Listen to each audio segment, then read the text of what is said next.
It's so funny. Here we go. Hello, everyone, and welcome to the InJoy Success podcast, where we explore success, real success, defined as having a life rich in the things that matter most: happiness, gratitude, contribution, health, and love. We interview people from all walks of life, all different backgrounds, careers, ages, etc. But the one thing they have in common is that they have created an extraordinary life for themselves. And through their stories, insights, successes, and failures, you will see that regardless of circumstances, we all have the power to create a life we truly love. I'm your host, Jeff Baeto, and if you're serious about your own personal growth and creating a life you truly love, this is the podcast for you. InJoy Success is dedicated to bringing you the most holistically successful people on the planet, not only to inspire you with their own stories, but to share their secrets on how you can literally create the life of your dreams. So make sure to subscribe to the channel so you never miss any of our episodes. My guest today is Kelly Falardeau. At the age of 2, Kelly was severely burned over 75% of her body in her childhood home. Her life was forever changed in that moment. It led to numerous surgeries throughout her life. And because her scars are so visible, it led to a life of being highly visible, to being bullied, to being shunned, to being avoided, because people were uncomfortable knowing how to talk to her and how not, and to her not feeling wanted, needed, or even loved. But she has the most beautiful story of discovering for herself that she wanted herself, she needed herself, and most of all, that she loved herself.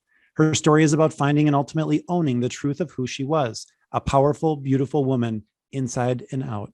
She is now a beacon to all that we are, that we are not defined by what happens to us, and that there is quite literally nothing we cannot do if we put our heart and soul into it. Kelly found a way to go from near death to success, from an ugly scar-faced girl to the top 10 most powerful and influential speakers, Fierce Woman of the Year, best-selling author 4 times, the recipient of the Queen Elizabeth II Diamond Jubilee Medal, and most recently, a YWCA Woman of Distinction Award. What I love most about Kelly is that she truly represents the best in humanity. She has chosen love and kindness to be her North Stars, and she is on a mission to help as many people as possible realize their fullest potential. It's an absolute honor to have her with us today. Kelly, welcome to the podcast. Oh my God. Thank you for having me. So honored to be here with you, Jeff. It's so great to have you. I've been really looking forward to having you on. We like to jump right in. Can you define success for us in your words, please? Oh my gosh. Success to me has a lot of different meanings, but I think one of the biggest meanings is that it's not based on money. Yeah. And I think that's the big thing for me. I have a story where I was having a bit of a crash in my life, and this is about 8 or 9 years ago. And I'm the only one of my siblings who isn't a millionaire. And I'm the oldest. And so I felt like I'm the one who's supposed to be supporting my family and my siblings, and yet they were supporting me. And I'll never forget this one day. I was at the end of my bed and I was Googling how to end my life because I had set a goal to make a 6-figure income 3 years in a row and still hadn't met it. And a lot of my colleagues who are speakers are saying, well, Kel, you should be making more money. You should be easily making a 6-figure income. And yet I wasn't.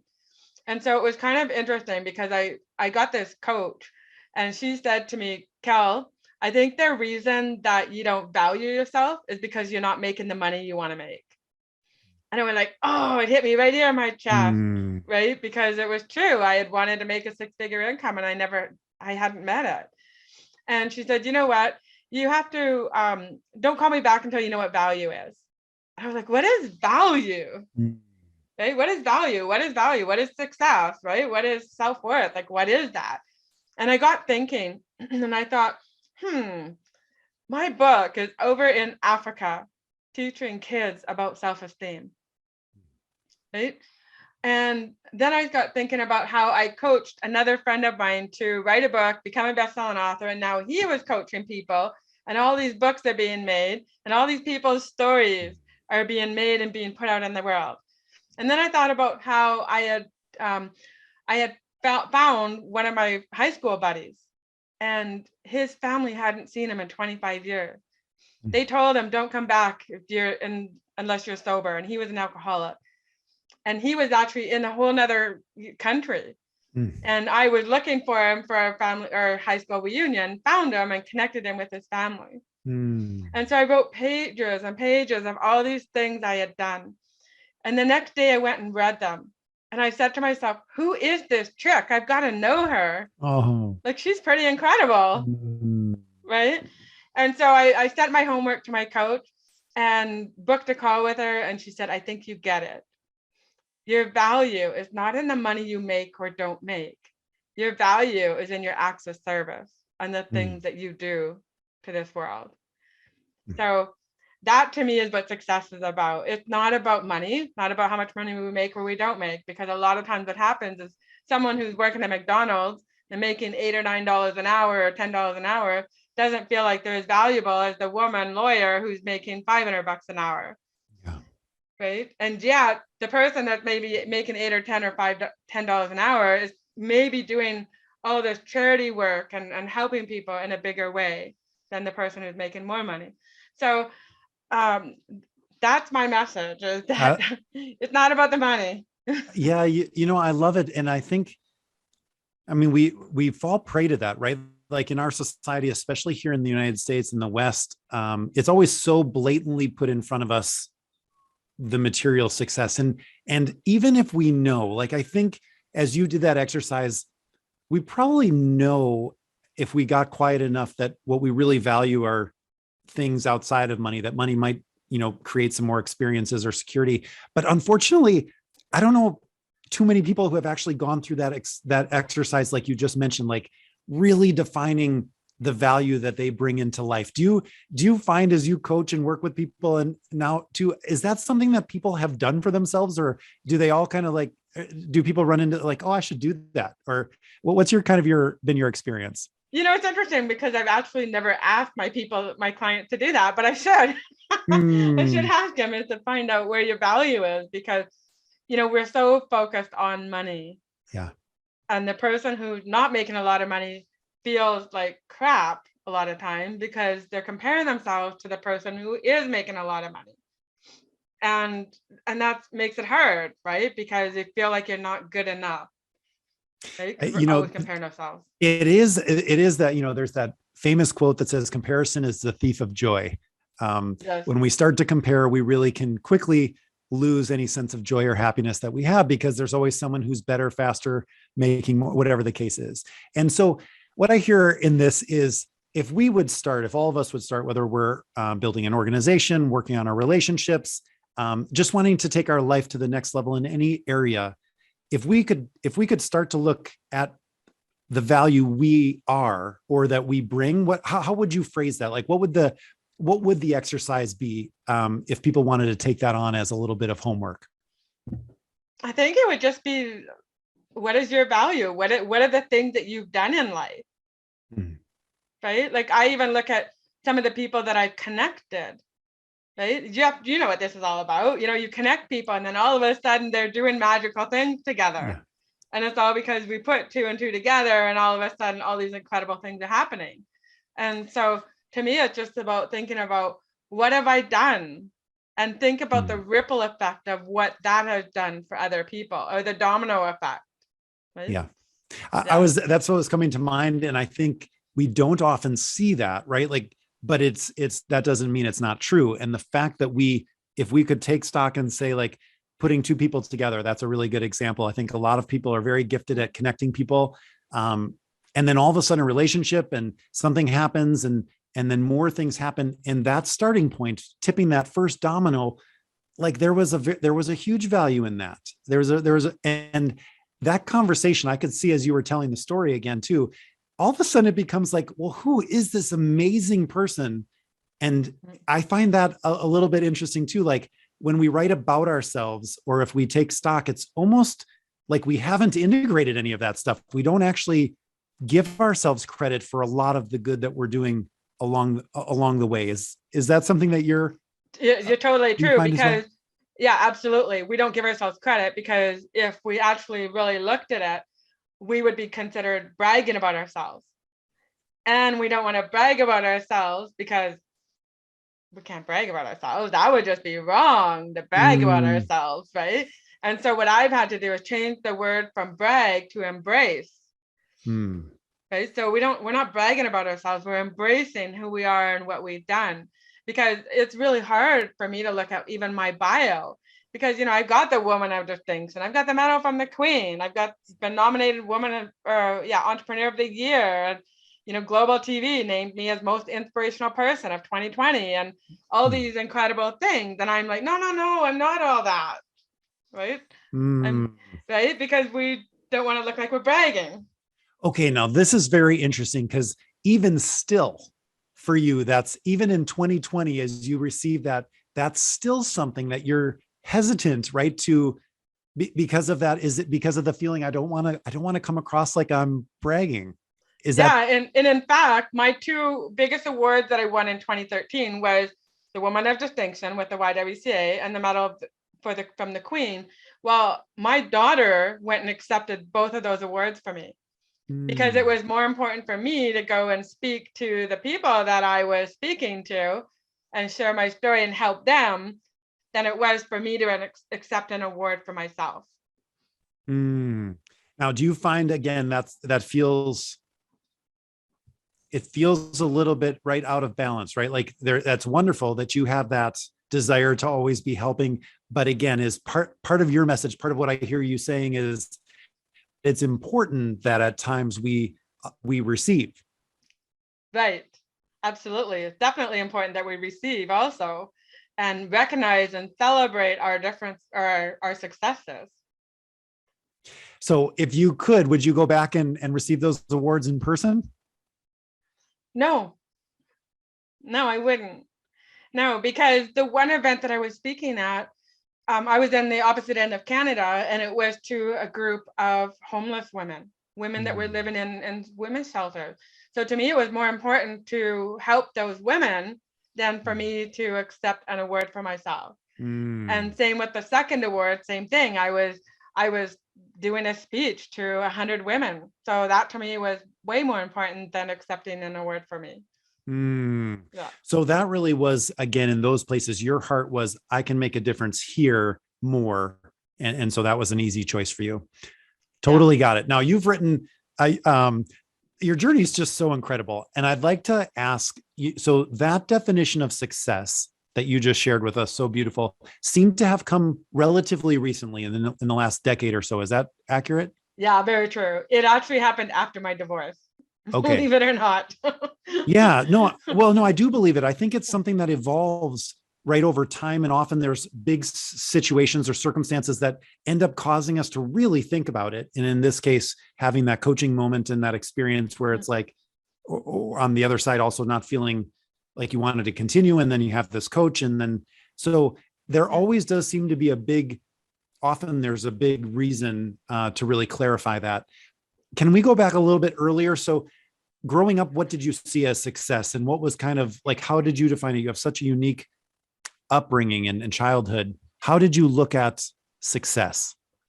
Well, I always believed I was the ugly Scarface girl, right? Because in grade 5, I walked past my teacher's desk and I saw a picture someone had drawn of me, and it was a circle with scribbles all over it, and it said Scarface. And then when I was 15, I would pray to God and I said, please don't make me wake up in the morning, but if I have to, can I at least be scarless so I can be pretty like all the other girls? Thank you, amen. So I didn't believe that I was successful in school. I was just trying to not feel like the ugly girl anymore. Yeah. That was my thing there. Like I had surgeries every 2 years until I was 20 years old.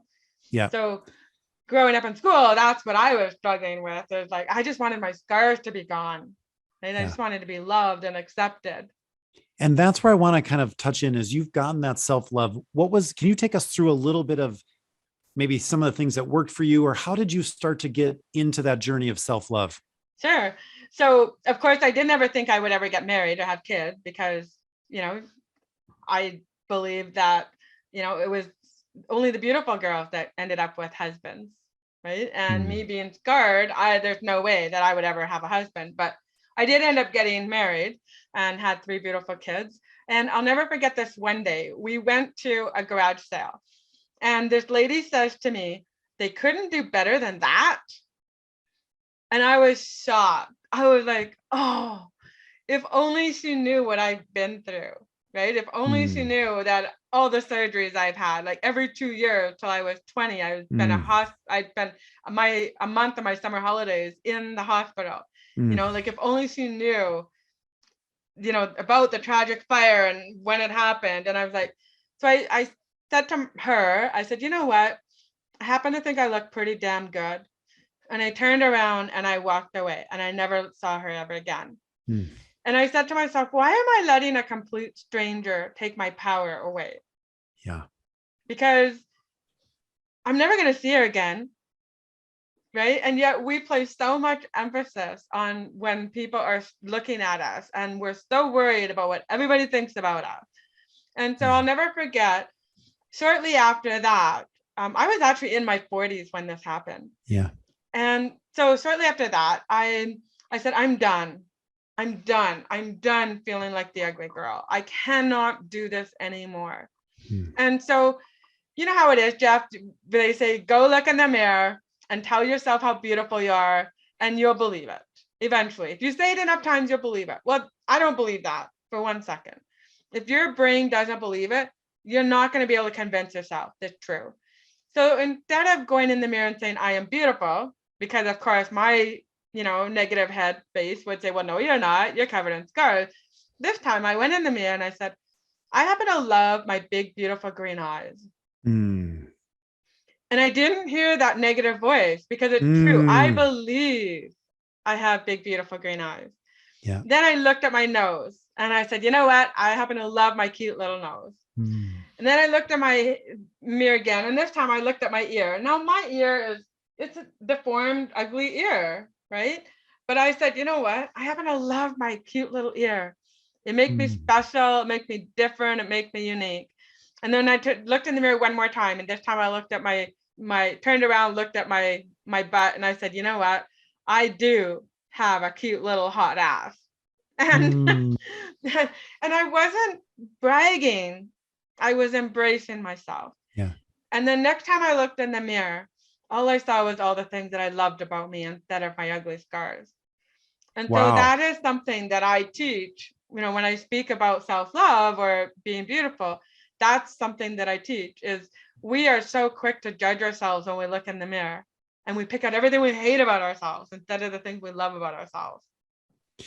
So is the trick there, because what I heard was the overall statement was too much for the brain to grab in one time, right? Like, so I am beautiful. I am not, like that had been a story that you had been telling for a long time, but the eyes, like finding something that you did believe, like that was neat. So that Yeah. started the domino effect of being able to then scan for and just take stock of like all of these parts that are truly like you believed, but it was the scanning for almost like the individual areas, right? And then building Yeah. up. So that seems like a doable thing we can all do, right? Because if the situation, I think we could take this in a lot of ways, but if a situation feels horrible, but what inside the situation could we feel, or if we feel bad about something, there could be elements of how we showed up that we do love or do. Is that part of this, is breaking Absolutely. some? Yeah. So what I would do when I looked in the mirror, I would say, yuck, look at those ugly scars. Mm. Instead, this time I went into the mirror and instead of saying, yuck, look at those ugly scars, I said, I love my big, beautiful green eyes. Mm. So I wasn't looking for the negative or the ugly parts. I was looking for the part that I love. And I actually call that in one of my books, Learn to Love Your Little Parts. Mm. So, because the other perception is, and this is what a lot of women will teach, is that you have to love all of you or you can't love yourself. Mm. Well, the problem is then people think, yeah, but I don't love the freckle I have on my arm. Yeah. So that means I can't love me. And I'm Mm. saying, no, that's not true at all. You can love your little parts and still love yourself. Like you can still not love everything about you and still love yourself. Right? Like It- I didn't always like my big lip, yeah. right? I didn't like it. And there's times that I still don't like it, but it doesn't mean I don't love myself. Yeah. And that, like, that's a really nice distinction, because as you were mentioning, and we do hear that a lot, like you have to love all of you, like, sure, that Yeah. sounds like an altruistic great idea theoretically, right? Like that would be wonderful. But humanly, that just doesn't seem to be how we naturally default. Is we tend to be able to see things we don't like, want to improve, aren't happy with, but that doesn't preclude us from also having a bunch of things that we do like. And if we focus on that, then the feeling we're getting is better. We're starting to get more of a feeling of self-love or confidence or self-esteem because we're focusing on the things that we actually do feel that way. And maybe we start to incorporate some of those other things over time. But if not, at least we're feeling more of what we want to feel. Is that? Yeah, absolutely. And the other thing is too, if someone says they don't love the freckle on their arm, you're saying you can't love you unless you're perfect. And that an is impossible the biggest standard. issue. That's an impossible. That's the impossible standard. And that's something that I talk about too, is that's also the biggest issue, is that we believe we have to be perfect and we have to be flawless. To be successful and to be loved, to be beautiful, we have to be perfect and flawless. And if we're not, then we're not. And so I always say to people, let's strive for near perfect. Yeah. If we can't strive for perfection, because the other problem with perfection is once you reach that goal, you raise the goal so that you can't reach it. That's what perfectionists do. I did it. We were having our book launch for my Still Beautiful book that's with my documentary. And our goal was to reach 100 sales. So we reached the goal and we're like, yay, we reached the goal. And so we sold 100 books. Awesome. Let's go for 130. I immediately raised the goal so that we couldn't even feel good about the fact that we made 100 and celebrate that. You know, I've heard my favorite, one of my favorite ways of explaining that is Sean Acker says that we always push success over the cognitive horizon. So we set the goal. When we reach the goal, we immediately move it over here and we never get there. And oftentimes we have our happiness attached. We say, I'll be happy when, but we always move the when. We just keep moving the when. And so for you, so how do you tell people how do you help people break that cognitive, archetype or what's the kind of best way of working that you found working with that? I think it's mostly celebrating those little successes along the way, right? And as long as you're celebrating and you're recognizing them, that's going to give your brain and your heart and your soul some satisfaction. I mean, I still struggle with it. Like I moved the goal, right? So, and I believe that sometimes that's why I'm not always happy, because I've moved the goal, right? So, it can be a very hard thing to do, but I think as long as you're celebrating and recognizing that you're doing good and journal about it and keep what I call them the happy land, right? So this is actually a cool thing that I would do. I'll never forget one time, me and we're now exes, but when we were married, we got in an argument. We were driving in the car and all of a sudden, and he knew I was upset about something, and all of a sudden I'm smiling and he's like, what are you smiling about? I said, oh, I'm just in my happy land. And he's like, what is happy land, right? But anyways, happy land to me is a 30-second visual, like a little movie that I play in my head. And so whenever I'm not feeling happy about something, I'll just shift my mindset to this happy land visual that I have. And then it makes me feel happy. And sometimes you might have to play it over and over and over 5 or 10 times to really shift your brain from feeling negative to feeling, happy and positive, right? But it works.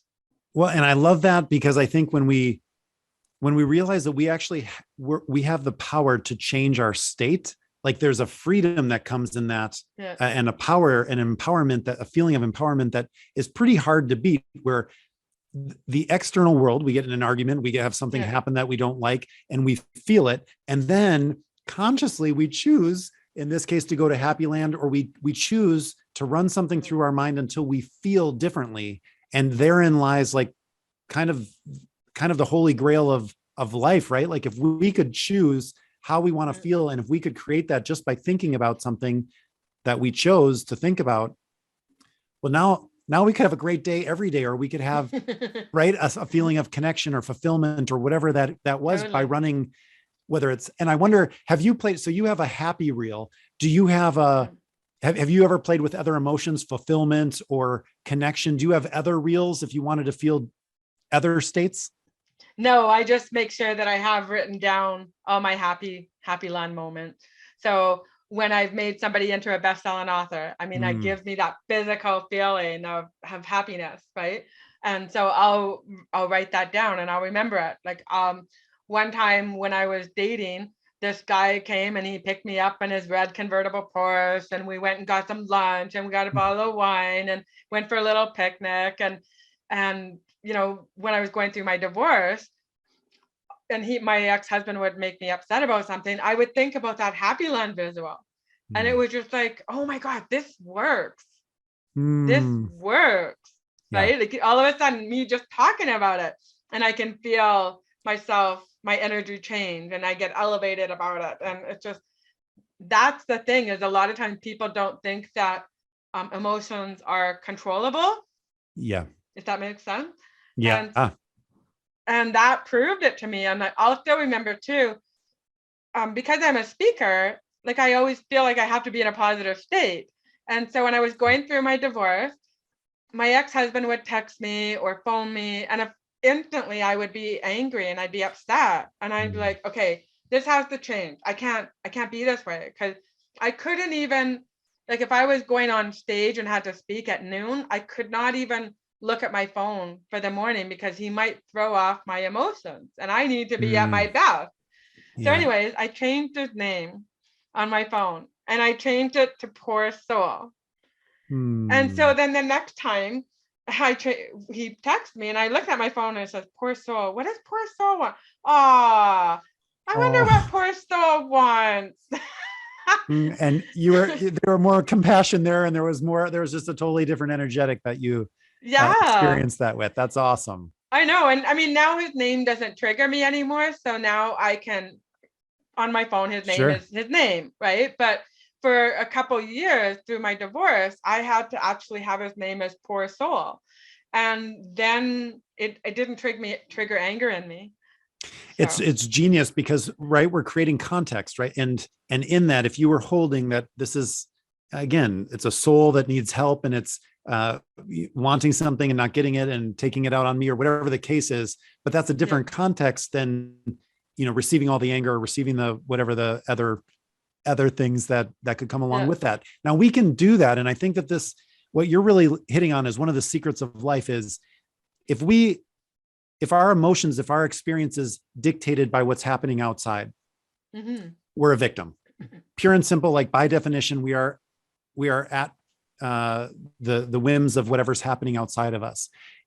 But if we start to do what you're saying, and having practice and building the muscle of controlling the state or being able to change states when we want to, we now are creators. It feels like that's an act of creation, is because you literally represent this model, being able to say what happened outside of me, what happened to me is not defining me. It is not who I am. I have a choice, and you're choosing to create into your life continually. Am I getting that? yeah, absolutely. And what I like about it too is that it's simple. Yeah. And it's easy, right? Where a lot of times people think, oh my God, I got to go get therapy, right? So that I can deal with the situation. Like it was such an eye opener when all I did is change his name, and how it was such a physical thing. I was blown away by how something so simple could work. I think that's really, I love therapy. I love the deep work and all those things. But I think a lot of us, if we again are working under the umbrella that it's going to take a lot of work, it's super hard, it's not going to, we forget that there are some things that genuinely can work. For me, I always know that like exercise is that for me. If I don't feel good, I don't want to go for a run. But if I do go for a run, in about 5 minutes, like my body started to shift, right? By just getting it into movement and into action, and starting to flood the system with endorphins. So I know that that's real. And I think we all in one way or another have had these experiences, but if we consciously choose to do them, we can really start to be in our lives in a much more powerful way is what I hear from your Yeah, sharing. Yeah. absolutely. Absolutely. And it can be as simple as that. It can be as simple as a happy land moment, or even a song, right? Like I know certain songs do that to me. I know when this guy was breaking up with me, I played this song by Celine Dion, "You're My Angel," all day, and I couldn't figure out, why am I crying? I only known this guy 3 months. What the Yeah. hell, you know? And then I thought, oh, it's the music that's making me Uh, cry. It's not what he did. And so then I played this other song that I know. I call it my blood thumping song. And sure enough, played this song, and it was like, oh my God, yeah, that's right. And 5 times I'm out of that depressed, crying state. Yeah. Right? Music is a real, I think, so I'd love to hear that because I want everyone to kind of get that there's a lot of tools at our disposal that we probably are already using. Yeah, We just aren't aware that they can be as powerful as they are. Music is a good one. exactly. One for me that I have loved. I have a 7-year-old, and Google sends me little photo reels from my, I don't know, from my camera. So they just put it to Yep. music somehow, and they put a bunch with him. And so I can just in the morning, after I do my little meditation, I watch one or two of those little reels with him as Real. a baby, and all of a sudden I Oh, just am filled with love. Like I'm I love it. starting my day with that. And it took literally 60 seconds or maybe 90 seconds. Something as simple as that made Yeah. you feel full of love and joy. I know, isn't that crazy? That's It's, amazing. I yeah, love it. because that's the feeling I want all day long. Like I'm chasing that feeling, hoping that Yeah. something, and when it's really right here. And if I was just, which I think if everyone would think about, that's what I love. I love the little tips that people can actually do. We can all do starting Yes. today. Yeah. Do you have any other things that have really worked for you, that you put into your daily routine or over time you've tried that really are supportive for you? Those are three of them. Those Yeah. are, just the poor soul thing, the music, the happy land. Those are the three biggest. Also, of course, I like to have mentors in my life, listening to inspiring videos. And Yeah, you stuff said like also you keep track, you're tracking now, you're journaling or tracking all of the happy moments, right? Is that you're remembering those? Is you're writing them down? Is that what you actually do? Yeah, I write them down, whether it's in my phone or whether it's in a notebook or something like that. Also being grateful, that's a big thing too. I know a couple days ago some stuff was going on in my life, and I was like, I'm just not feeling it. And so my boyfriend said, well, Cal, what are you grateful for? Hmm. And I was like, Yeah. I wanted to The stay in my initial angry resistance. state. Yeah. Yeah. And he's like, well, come on, you've got a house here, you've got food, you've got, hopefully a beautiful boyfriend, Yeah. like, all these things, right? And so I think being grateful is also one of them. I know that has really helped me too at the times when I think, okay, something's going on here, like I'm not making enough money or I don't have enough bookings or whatever. And it's just like, okay, just be grateful for that one email, Yeah. like, that you You, get. yeah. A couple things. I think one, sometimes we don't have as much as we'd like, and that's true. We're working towards something, we genuinely have a goal of this and we're not Yeah. there yet. And then it is important also to celebrate the small things and still know that we're striving. But sometimes there's also this psychological concept, and I keep forgetting what it's called. But basically, as soon as, like, let's say we want 2 bookings a month or 3 bookings a month, Yeah. as soon as we get to that, like you said, we want 5, and we forget that just a month or 2 ago, 3 would have been amazing. Like we forget how good that, because that becomes our new norm, and then we push it. And so I think in both of those directions, one, knowing that, like, it always comes down to appreciating not only what is by looking back from where we were, if we've grown a little bit, but also the little things on the path to the bigger thing. And that seems to be like a hidden treasure, a hidden secret that no matter how many times I hear it, I can't believe how powerful it is. Oh, yeah. I can't even add to that because you're so right.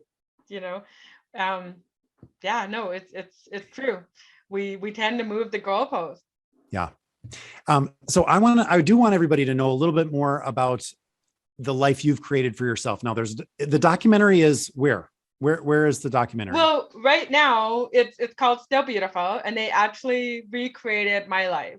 So they basically recreated my accident of getting burnt as a 2-year-old, and then following me through school and being teased and bullied, and even some of my hospital, we've got some scenes of that.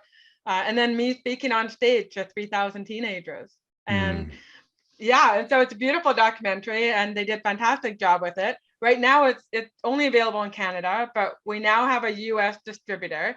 So we're hoping to get it out in the US hopefully really soon, so that, you know, we can see it all over North America. So beautiful. Well, as that happens, please let us know, and we'll do a follow-up just on the show so that everybody can tune into that, because that would be amazing for all of our non-Canadian listeners as well. And then also, you know, I know through the pandemic, you really have been helping people get their, like, so you have 4 best-selling books, and then you've been helping people launch their books and get into that bestseller category. You also are now you're going back on the speaking tour. So what's most passionate for you right now? What's kind of, oh my gosh. Well, my heart is on stage. So I love it. Even with the virtual speaking, I'm not enjoying it near as much as being on stage. And just a few weeks ago, I got to be on stage, and it was like, oh my God, like this, I just love the energy of it. And so yeah, speaking is definitely my passion. I definitely want to go back out on the road and do more of that.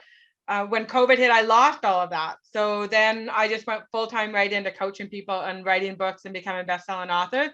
And honestly, financially, these last 2 years have been my best years ever. Believe it or not, right? A lot of people struggled through COVID, and I happened to actually do better. But yeah, being on stage is where my passion is. And so I'm definitely looking forward to getting back up on stage. And tell me the titles, tell me the themes of your books. I know the one on self-esteem, but can you tell me the themes? Actually, I've got them right beside me because I was using them for coaching. So there's No Risk, No Rewards, which is my very first book. And then I did Self-Esteem Doesn't Come in a Bottle. Yeah. That's the first time that I launched it. And then I did a teenager book called 1,000 Tips for Teenagers. And that's where we have 120 authors, each writing in 10 tips for teenagers. And then Still Beautiful. So Still Beautiful, which is the documentary. Plus it's a collaborative book with about, I think we got 22 other authors in this book. So so those are my babies. And what I love it. And you just have so much content and so much that you create. And what are you most passionate in terms of speaking on? What is it telling your story? What is the kind of your favorite my favorite topic? Yeah, your favorite stage topic. I do have 2 favorites. So one is, of course, self-esteem doesn't come in a bottle. And then my second favorite topic is You're More Than Enough. And that's where I talk about the value. Right.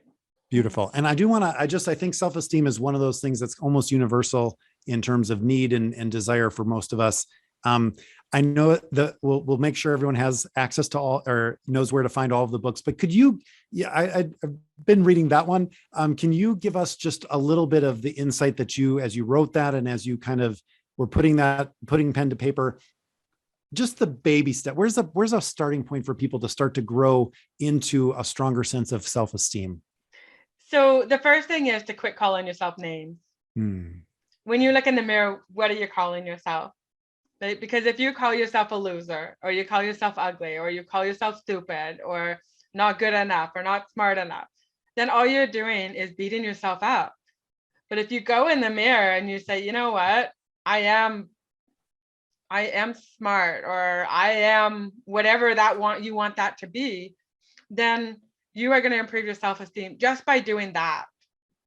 Right? Kelly, how does that work with if I don't believe it, right? So in the beginning, when you were doing that with the physical, if I've been telling myself I'm not smart for, if that's the story, is there, like, does it still work, or do I have to find small things that I was smart at? How does that end up working? Yeah. So what you need to do is pick out things that you do love about yourself, right? Things that you know are true, right? Because if you know it's true, then you're going to believe it. Yeah. And just do it baby steps, right? Because you might not love all yourself right away, but pick out the things that you are good at. And the worst thing is that people don't recognize the things that they've done that are right or good. Yeah, I think this is a huge, I love this, because I feel like, to your earlier point of, not necessarily saying I'm perfect all over, and same with being smart or being confident or being a good leader or whatever. Yeah. The entirety of me might not be that, but elements like, oh, I really showed up well there, or I Yeah. really enjoyed how I was in that situation. And there's the little bits again Yeah. can play a role even with the qualities that I want to be embracing more. Is that? Well, absolutely. And sometimes we're so hard on ourselves that we don't see the things we're good at. Mm, So put it up on Facebook or Instagram and ask your people, what do you think mm. I'm an expert at? Or what do you think I'm good at? Or what is something you love about me? Does that feel like when you say that, it feels like, yeah, we should just all like, I feel as you say that, maybe I might be a little bit or a lot self-conscious of like, what if nobody says anything nice? Or what if like, is there, right? Or is there a part where, again, we just have to take this, like there's a little bit of courage that needs to come to actually step into, again, getting some feedback, knowing that Yeah. our friend group or this group that online, we're going to trust that they're going to have some positive things. And this is it's safe enough Yeah. to lean into that. Yeah. Or just ask people that you know that you love and trust, right? Maybe even just pick 5 people and say, look, I'm really trying to, learn how to love myself better. What do you see as something that's good about me? Hmm. Right? So then you're giving them a little bit of context before that instead of just saying, okay, what's good about me? Right? But if you say, I'm really trying to learn how to love myself and I don't know what I'm good at, what do you see me as being good at? Hmm. Does that tend to, as you're saying that, what I'm hearing also, it works for me when people give me a specific, right? Like, if I'm generically saying something to myself, even in my gratitudes, if I'm being grateful for my family, that's true, but I can say that Yeah. without really feeling it. But if I say I'm grateful for my wife's homemade chai tea that she makes in the morning, like that's a thing, I feel it viscerally, and all of a sudden I genuinely am grateful for her. But I look specifically. Is there maybe a little part of that when we're asking for feedback from people too, because they start to give us a specific, oh, I really like how you are as a friend or how you show up, and it becomes more specific. Mm. Yeah, absolutely.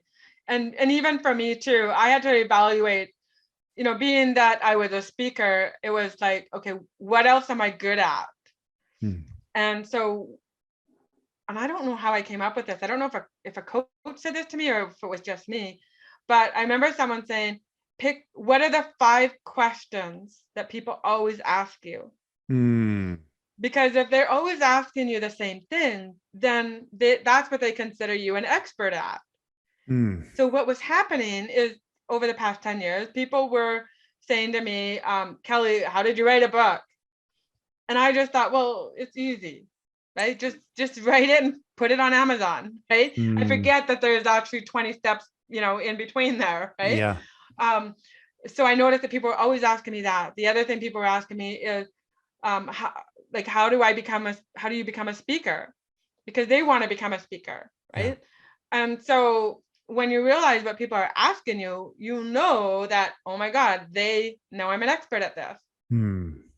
So you're good at it, Yeah. right? And it's like, again, from our own point of view, it seems like in terms of writing for you, you just write a book, like you just write it, but that's not true. For most of us, it's very, very not natural. And so sometimes if that is a natural strength, or you've put in the time and however you've come out the other side and know how to do that, there's a lot of us that would be like, we would give anything to really understand the process and be able to get there. So I think Right. that's a good for all of us to realize that some things we do naturally, some things that come easy to us don't come easy to a whole bunch of other people. And Yeah. therein might lie one of our superpowers. Right. Absolutely. That's I it. need to just ask you, you have one of the most inspirational stories on the planet. Like, I just absolutely love it. Is there a starting place for people, no matter where they are on their journey, that you would say, like, this is something that it's just worked so well for me, or it's just something I just wish for everybody that they would, they would do this or acknowledge this? Is there something that you, like almost like a universal piece of advice that you'd have for people? Well, I still remember a lot of times when I was younger and normally I have a very supportive family, but this was one thing that I felt that I wasn't being very well supported in.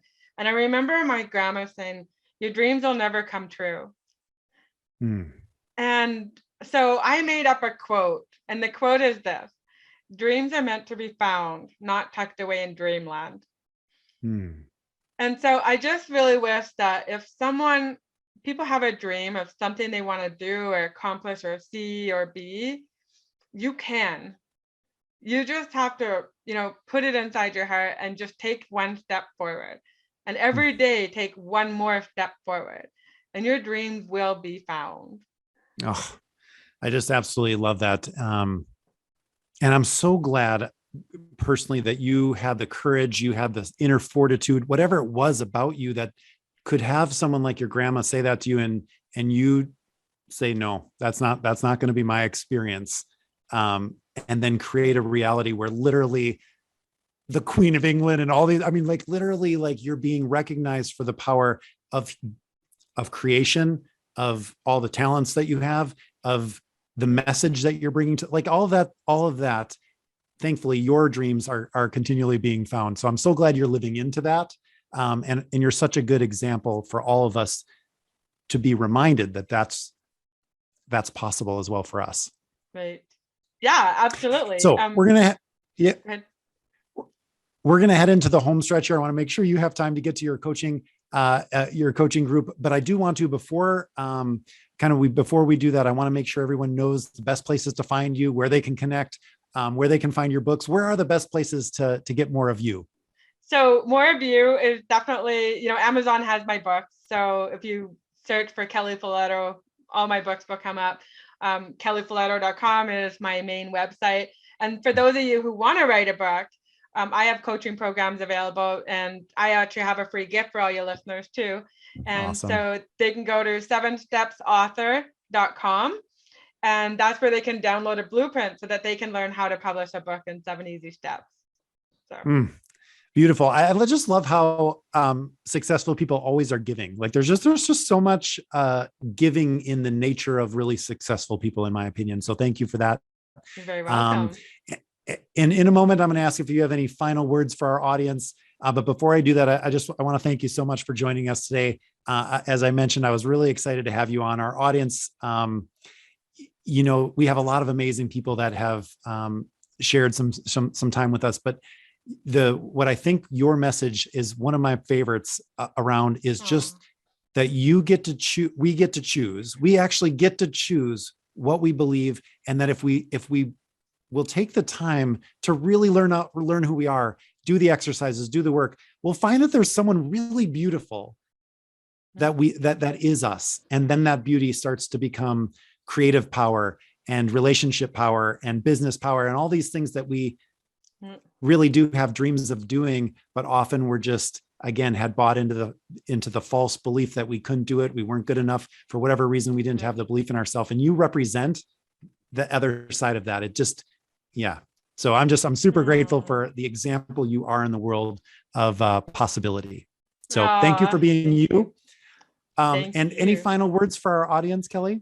Well, you know what? Thank you for being such an amazing host, because you really made me think about, the questions, and I love it because, we're able to go really deep into the conversation and get right to the meat and potatoes of everything. And that to me is what life is all about, right? Like, let's really learn who we are and what makes us tick. And I think the biggest thing is when you learn to do it this way, you don't always see your tragedies as tragedies. You see them as gifts. Right? And you can see them as learning opportunities, and you can either use that opportunity to hold you back in life or to propel yourself forward. Choice. And then all of a sudden, like that's again a power. Like if we have that power, how amazing, right? That we are not at the whims of what's happening outside of us. It's up to us and how we choose to move forward. So thank you so much, Kelly. I'm so grateful for your message, your wisdom, your heart, your energy, all of it.